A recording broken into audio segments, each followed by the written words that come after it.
जय संतोषी मां वरदे जग कल्याणी जगदम्बे। నేను ప్యాపిల్ నుంచి వచ్చాను, డోన్ దగ్గర. మా అమ్మ పేరు వరలక్ష్మి, మా నాన్న పేరు సోమశేఖర్. మా అమ్మ 30 సంవత్సరాలుగా సంతోషమాతను పూజిస్తూ ఉండేది. తెలిసి తెలియక పులుపు తిన్నా కూడా సంతోషమాతను పూజిస్తూ ఉండేది. కొన్ని సంవత్సరాలు గడిచిన తర్వాత ఏ వంట తినాలి, ఏ వంట తినకూడదు, ఏ పదార్థం తినాలి, ఏ పదార్థం తినకూడదు అనేది మాకు తెలిసేది కూడా కాదు.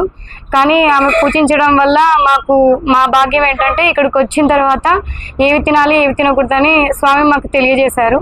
తర్వాత ఎలా చెప్తే అలా వ్రతం చేయడం మొదలు పెట్టేశాము. అది చేసుకుంటూ వచ్చాను. మా అమ్మ చేసిన తర్వాత మా అమ్మని చూస్తూ నేను కూడా కొన్ని సంవత్సరాలు, దాదాపు ఒక 5-6 సంవత్సరాలు వ్రతం చేశాను కంటిన్యూగా. తర్వాత నాకు పెళ్ళి జరిగింది.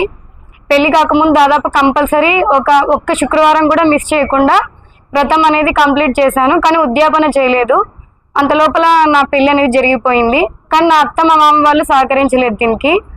తర్వాత ఏమైంది, మళ్ళీ వచ్చి నేను స్వామికి ఇట్లా వచ్చి చెప్పేసినాను, ఇట్లా నాకు ఉద్యాపన జరగలేదు స్వామి, నాకు ఇట్లా అన్ని ఇట్లా ఆటంకాలు అయితే ఇట్లా ఎదురవుతున్నాయి అని అంటే, సరే వచ్చి ఒకసారి తీసుకొని రండి అని చెప్పేసి నేను చేసిన వ్రతం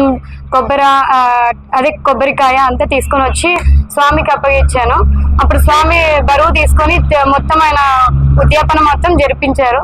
నాకు అప్పుడు తగినంత తాహత్తు కూడా లేకపోయింది. తర్వాత నాకు మ్యారేజ్ అయిపోయిన తర్వాత మళ్ళీ నా భర్త దగ్గరికి వెళ్ళిన తర్వాత నాకు నా అత్త మామ వాళ్ళైతే నాకైతే సహకరించలేదు, అమ్మవారిని పూజించడానికి సహకరించలేదు. తర్వాత ఇంకా అన్ని ప్రాబ్లమ్స్ అయితే మళ్ళీ మొదలయ్యాయి. తర్వాత మొదలు పెడదామా అమ్మవారిని అని చెప్పేసి మళ్ళీ ఫస్ట్ నుంచి వ్రతం చేయడానికని మొదలు పెట్టాను.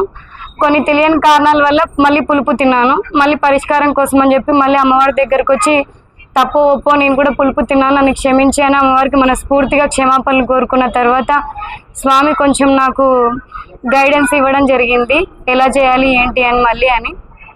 తర్వాత మళ్ళీ మొదలు పెట్టాను. రాఖీ పౌర్ణమికి వచ్చిన తర్వాత, అలాగే గురు పౌర్ణమికి వచ్చిన తర్వాత దోష పరిహారం చేశారు.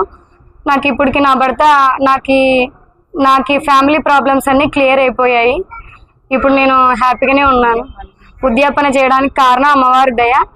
మా ఆయన వెంటనే వచ్చి తీసుకెళ్తానని అంటే లీవ్లు కూడా దొరకలేకపోతే అమ్మవారి మీద భారం వేశాను.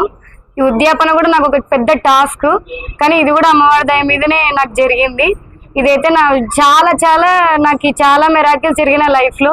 కానీ ఇంక అన్నీ చెప్పడానికి నాకు ఈ వీడియో కూడా నాకు సరిపోదు. నా కోసం మొక్కుకునే దానికన్నా పక్కన వాళ్ళ కోసం మొక్కుకునే కోరికలే చాలా ఎక్కువ తీరాయి నాకు. ఇది మాత్రం ఒక గొప్ప ఎగ్జాంపుల్ అని చెప్పొచ్చు. ఇంతకు మించి ఇంక నేను అమ్మవారి పట్ల నేను ఏం చెప్పలేను. అంతే అండి.